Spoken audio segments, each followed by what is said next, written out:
দর্শক স্বাগত জানাচ্ছি শিকো টিভি কানাডার পারস্য যুদ্ধ নিয়ে বিশেষ অনুষ্ঠানে। আমি বোরহানুল হক সম্রাট। আপনারা জানেন যুদ্ধ শুরুর প্রথম দিন থেকে আমরা আপনাদেরকে জানানোর চেষ্টা করছি সর্বশেষ হতাহতর পরিস্থিতি থেকে শুরু করে যুদ্ধের গতিপথ কোন দিকে যাচ্ছে সেটি নিয়ে। সেই বিশ্লেষণে আজকে আমাদের অতিথি ডাক্তার খন্দকার আহমেদুল হক, রাজনৈতিক বিশ্লেষক। আপনাকে অসংখ্য ধন্যবাদ আমাদের এই আয়োজনে আসবার জন্য। যেটি বলছিলাম, এই রমজানের মাসে বিশেষ করে যে সারা বছর আমরা দেখেছি যে যারা এই ধর্মটি পালন করেন একটা অপেক্ষার মধ্যে থাকেন, একটা শান্তি, একটা ইবাদত, সবকিছু মিলিয়ে একটা অন্য ধরনের পরিকল্পনা থাকে। ইরানিদেরও সম্ভবত সেরকম পরিকল্পনা ছিল, কিন্তু আমরা জানি যে 28 ফেব্রুয়ারি সকালে সেই পরিকল্পনাটা ভেঙে দিয়ে যুদ্ধ শুরু করে এবং সেই যুদ্ধের শুরুতেই তাদের নেতাকে হারান। জানতে চাই যে আপনার পর্যবেক্ষণ কি বলে, এই যুদ্ধের কারণটা কি, কেন শুরু হলো যুদ্ধ? ধন্যবাদ সম্রাট ভাই আপনাকে প্রথমেই, এবং শিকড় টিভিকে, এবং অভিনন্দন যারা দেখছেন আজকের অনুষ্ঠান। খুব সুন্দর প্রশ্ন করেছেন। এটি অত্যন্ত দুঃখের বিষয় যে এই পবিত্র রমজান মাসে একটি স্বাধীন দেশের উপরে অন্য একটি দেশ যুগপৎভাবে আক্রমণ করেছে একটি মিথ্যা কথার মাধ্যমে। তারা বলেছে, একটা ন্যারেটিভ দিয়েছে যে Iran is an eminent threat to United states security. So eminent threat, এটা কখনো ইরানের ইতিহাস নাই তারা কখনো আক্রমণ করেছে কাউকে। এটা কখনো দেখা যায় না ইতিহাসে। হ্যাঁ, আমি দেখলাম ইরানের যে প্রতিরক্ষা মন্ত্রী তিনি বলেছেন যে 300 বছরের ইতিহাসে নেই যে ইরান প্রথম আক্রমণ করেছে। এই তথ্যটি কি সঠিক? এটাই সঠিক তথ্য। সবসময় তারাই আক্রমণের শিকার হয়েছে। ইভেন 1980 সালে যখন ইরাক ইরান যুদ্ধটা হয়, সে যুদ্ধের পিছনে দেখতে গেলেও কিন্তু অনেক সাম্রাজ্যবাদী, যাদের চিন্তা ভাবনা, তাদের কাজকর্ম, তাদের স্বার্থের বিষয়টায় বেশি জড়িত ছিল বলে মনে হয়, এবং সেটাই পর্যবেক্ষণে আসে। এবং এই যুদ্ধটার পিছনে আমার যে কারণগুলো, আমার কাছে যেগুলো মনে হয়, একটি হচ্ছে, আপনি যদি দেখেন গত 77 বছর যাবৎ ফিলিস্তিনিরা মরছে ইসরায়েলের কাছে, কিন্তু এর মধ্যে একটি দেশ ইরান সবসময় সমর্থন দিয়ে আসছে নিরবিচ্ছিন্নভাবে, তাদের কোনো ফায়দা উসিল না নিয়েই।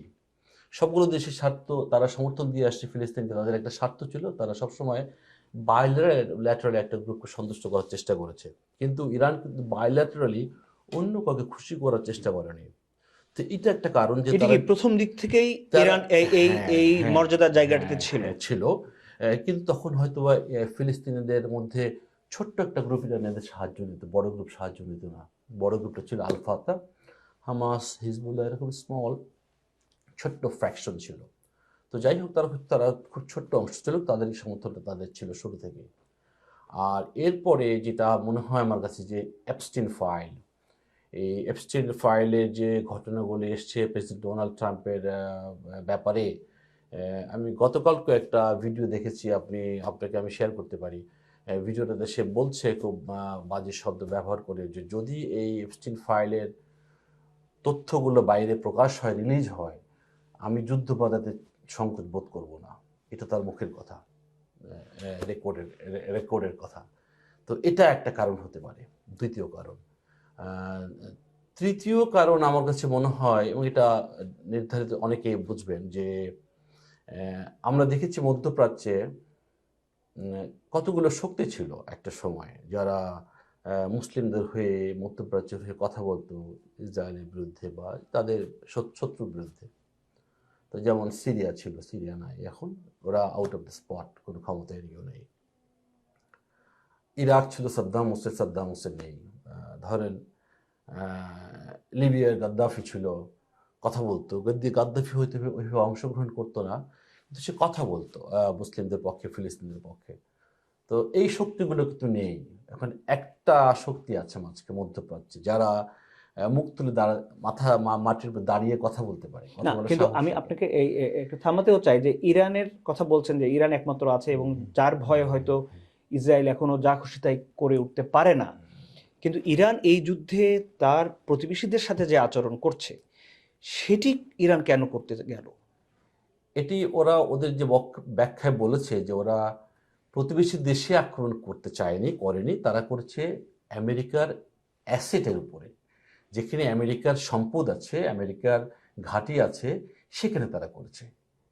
তো এটা কিন্তু সরাসরি তারা কিন্তু তারা দুঃখ নিয়ে ঘটনা করেছে, এবং আজকেও দেখেছেন আপনি যে প্রেসিডেন্ট মাসুদ তিনি কিন্তু বলেছেন যে আমরা সত্যি দুঃখ প্রকাশ করছি যে প্রতিবেশী দেশগুলোতে আমাদের আক্রমণ করতে হচ্ছে, এবং আমরা কোনো আক্রমণ করতে চাই না, আমি ঠিক করব না। এই জায়গাটাতে আসতে চাই হ্যাঁ, আপনার কাছে, প্রসঙ্গটি তুলে ভালো করেছেন হ্যাঁ, যে এই যে প্রেসিডেন্ট দুঃখ প্রকাশ করলেন, হ্যাঁ, অথচ আমরা তার যে বিপ্লবী গার্ড হুম, তারা এখন যে ছত্রখান হয়ে গেছে, বিচ্ছিন্নভাবে তারা যুদ্ধটা পরিচালনা করছে, সে কারণে কি এইটা কি একটা সমন্বয়হীনতার অভাব যে ইরানেরই একটি পক্ষ হামলা করছে, আবার ইরানের প্রেসিডেন্ট তার জন্য ক্ষমা চাইতে হচ্ছে, মানে এই সুপ্রিম কমান্ড যেটা চেইন অফ কমান্ড সেটির কি কোনো দুর্বলতা দেখা যাচ্ছে?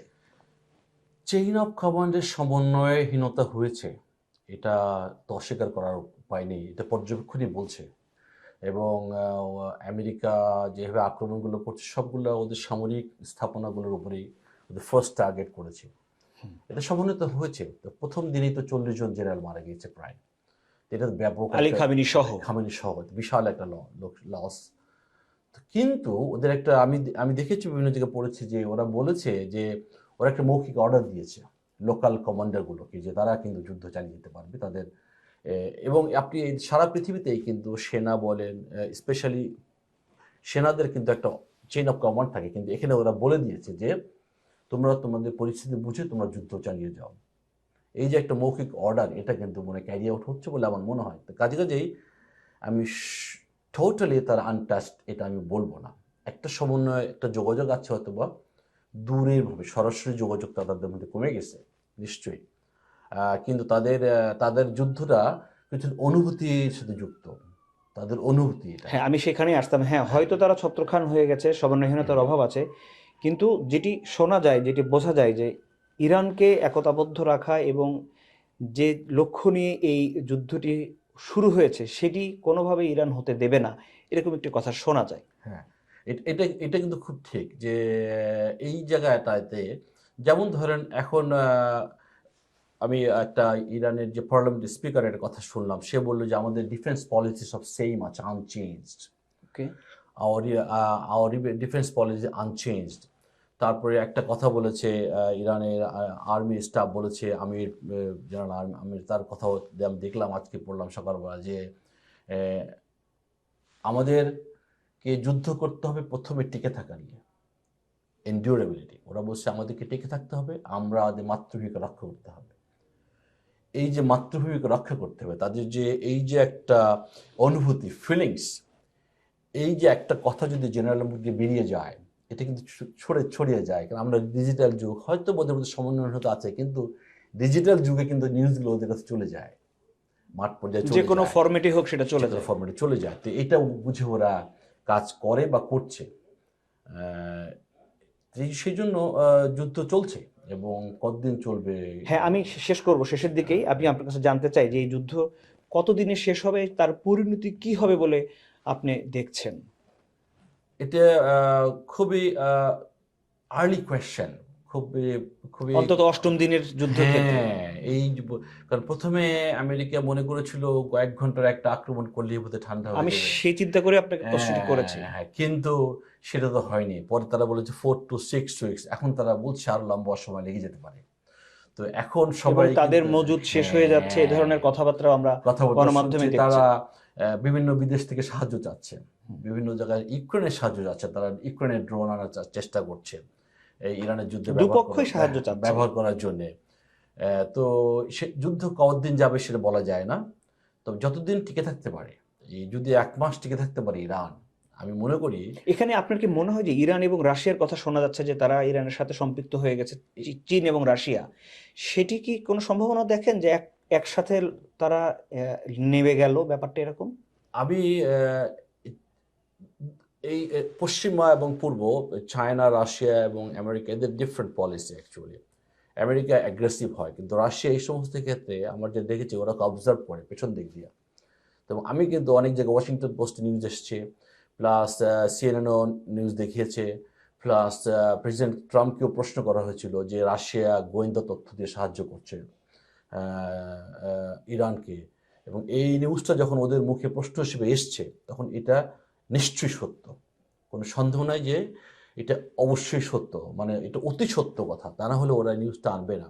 কারণ এরকম একটা পজিটিভ নিউজ ফর ইরান, ওরা এটা মাঠে নিয়ে আসবে না, এটা ডেফিনেটলি ট্রু। এবং চীনের কথা বলছে যে তারা সাহায্য করছে গ্লোবাল পজিশনিং সিস্টেমের মাধ্যমে, ওরা ডেটা সায়েন্সের মাধ্যমে ওরা সাহায্য করছে। তো এই সাহায্যগুলো তারা পাচ্ছে, শুধু কোঅর্ডিনেশনটা যেটা আপনি প্রশ্ন যে করেছেন কারণে আগে, হামলাটা নিখুঁত হচ্ছে এখন। হ্যাঁ সেটা হচ্ছে না। তবে যদি 1 মাস ইরান টিকে থাকতে পারে এইভাবেতেই, তাহলে যুদ্ধের পরিণতি আমেরিকাকে অনেক, আমি জানি না তাদেরকে কিভাবে তারা এটাকে ট্যাকেল করবে। অনেক একটু ধন্যবাদ মুশকিল। খন্দকার আহমেদুল হক। Thank you so নিশ্চয়ই much. সবসময়। আমরা আরেকদিন এই বিষয়ে কথা বলবো। দর্শক আপনারা শুনছিলেন যেটি আহমেদুল হক বলছিলেন যে যদি 1 মাস টিকে থাকে তাহলে তার পরিণতি দুই পক্ষে কি হবে, কিন্তু আমরা কোনোভাবেই চাই না এই যুদ্ধ আর একদিনও দীর্ঘ হোক। এই যুদ্ধ শেষ হোক, পৃথিবীর উপরে আবার শান্তি ফিরে আসুক। ভালো থাকবেন সবাই।